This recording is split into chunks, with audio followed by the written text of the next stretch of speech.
In this video, I'm going to show you the King's Indian Defense game that was played between Grandmaster Boris Gelfand and Hikaru Nakamura. It is the best game ever played in the King's Indian Defense, and it featured ridiculous sacrifices. In this game alone, Hikaru Nakamura sacrificed his queen. He sacrificed his queen 4 times, and you cannot take the queen. If you take the queen, you are going to be losing. Let's get started. Boris Gelfand is playing with the white pieces, and he opens with pawn to d4. We have knight f6 by Hikaru Nakamura. c4. This is the queen's gambit. g6, knight to c3, bishop to g7, fianchetto the bishop on the long diagonal, and now we have pawn to e4. And now you have to be careful in the center. You cannot just castle in this position because white plays e5, and you will have to bring your knight back. So that's why Hikaru Nakamura played d6. And now you have knight to f3. Continuing with the development, and now castles kingside, bishop to e2, and now pawn to e5. So if you look at this position, if you are an uninitiated, you will be thinking that, oh, this pawn that you are pushing, it is not defended because it is attacked by these 2 pieces, are only defended once. But actually, this is a trap in the King's Indian Defense, because this pawn is not actually hanging. Because if you take this pawn, I am going to take, and if you take and I take and you take, there is this knight takes e4 discovered attack on this knight, and now this knight has to move, and I've recovered my pawn. I've recovered my pawn back. So it is because of this bishop that was laying waiting on the g7 square. That's why we can do this. And here some players can make the mistake of not wanting to give you back your pawn, and then they can say, okay, I'm going to take with an attack on your rook here in this position, and then you have to take this knight first, and then I'm going to take this, and still I'm going to be up a pawn. But it doesn't work like that, because this bishop is on g7 and this knight is on c3, and then you can take this knight with a check to the king. And however black replies, let's say it takes, you are going to take. And now if you count the materials, white has 2 bishops, and we have 1 knight, 1 bishop, and another knight here. So we have 3 minor pieces against 2. So that means we are already winning. So that's the reason why pawn to e5 is not a losing move in this position. So the best move is to castle kingside, and that is what Boris Gelfand played. We have knight to c6, putting pressure on the center. We have pawn to d5, locking down the central squares, and now knight back to e7. So if you have watched the video I made about Judith Polgar, the best game played by Judith Polgar, I had explained in the video that in the King's Indian Defense there is a game plan. If you look at the pawn structure in the center, the white pawn, they have a pawn chain that is going in the queen side, and black's pawn structure is looking at the king side. So this means that for white, whose pawn structure is looking on the queen side, he is going to be playing on the queen side. He's going to expand on the queen side, and then black is going to expand on the king side. So the game plan for white is to push this pawn, because if you look at it, white's most advanced pawn is this pawn on d5, and black's most advanced pawn is this pawn on e5. So for white, he is going to be trying to play this c5 move, and then he's going to try to take on this square, or get them to take, so that this pawn is going to be free to move forward. And black also is going to try to push f5, and then he wants them to take, or he's going to take on the e4 square, and then he's going to continue. For black is going to continue with an attack on the king side. After f5, if they don't take, black is going to push f4, g5, h4, g4, h4 here, and then they are going to attack on the king side. So in the King's Indian Defense, black is attacking on the king side, and white is going to attacking on the queen side. So that is the game plan. Whoever gets there first is going to win. But in the King's Indian, black has the best advantage, because black is attacking the king and white is just looking for material on the queen side. So that is the difference. So we have knight back to d2, and now knight back to e8.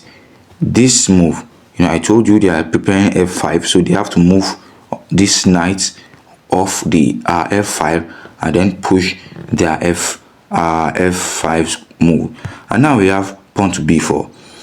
Continuing on the queen side, we have pawn to f5. Hikaru Nakamura is starting his own attack. And now c5. White arrives here first, but even if you arrive here first, you are not attacking the king, you are just trying to gain material on the queen side. So that is why white's attack is not that dangerous. The thing that you need to know is that in this King's Indian defense, if you are playing it as a black player, you have to checkmate the white king. So we have knight back to f6. Since we have played the thematic f5 push, you can return your knight and then you're going to play g5, h5, h4, and then you steamroll black on the king side. So we have pawn to f3, trying to solidify the center. You can see all these pawns are looking in the queen side direction. So we have pawn to f4 by Hikaru Nakamura, knight to c4, g5 by Hikaru, continuing its attack, a4. Also, Boris Gelfand is expanding on the queen side, and we have knight to g6. And you can see that in this position, black has these two knights, this bishop, this queen, this rook, and also this bishop, which is the best piece in the King's Indian defense. If after we push all our pawns and everything gets locked up, we are going to later end up sacrificing this bishop in order to open up lines on the king side. So we have bishop to a3. Boris Gelfand is trying to support this c pawn on this diagonal, and now we have rook to f7. Because you have to remember this move in the King's Indian defense, it is a multi-purpose move, this rook move. This move allows this bishop to go back to f8 and then provide sufficient defense on this d6 square, and also it allows this rook to go to the g file to attack the king, and it allows it to go to the h file to also allow the king in whichever one opens up. So we have b5 by Boris Gelfand, and now we have d takes c5. Hikaru is trying to delay white's attack on the queen side, and now we have bishop takes on c5, h5. Continue. Hikaru continues his attack, is met by a5, g4. Looking on the king side, you don't want to take this pawn, because if you take it, black is going to take back, and then black is going to push g3 here, and you will be losing because your king is going to be locked up. And if, let me show you, if you take and I take, and then you do whatever you want to do, I'm going to push my pawn to g3, and the only thing you can do is to push this pawn, and then now I'm going to sacrifice my bishop here that hasn't done anything. I'm going to sacrifice it for this pawn, and then I'm going to jump my knight in. This knight is can come back here, and we can bring our queen here, push this pawn, and you are going to be losing. So that is why you have to be very, very careful. So after g4, you have to continue with your own plans, and Boris Gelfand plays b6. He strikes on the queen side. So now you have g3 by Hikaru Nakamura, and then king to h1. You don't want to push this pawn, because if you push it, black is going to sacrifice the bishop for the pawn.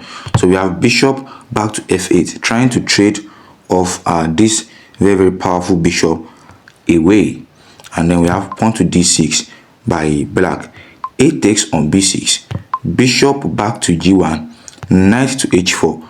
Looking at this square, you are going to see later in this game, this square is where all the fun happens, because I can't even explain it. Just continue watching. We have rook to e1, knight takes on g2. Hikaru completely sacrificed a full knight in order to open up lines to attack the white king. And now we have pawn takes on d7. This is an in-between move, but this move is not very, very good, because it allows Hikaru Nakamura to take on e1 with the knight. Knight takes on e1, completely sacrificing the queen.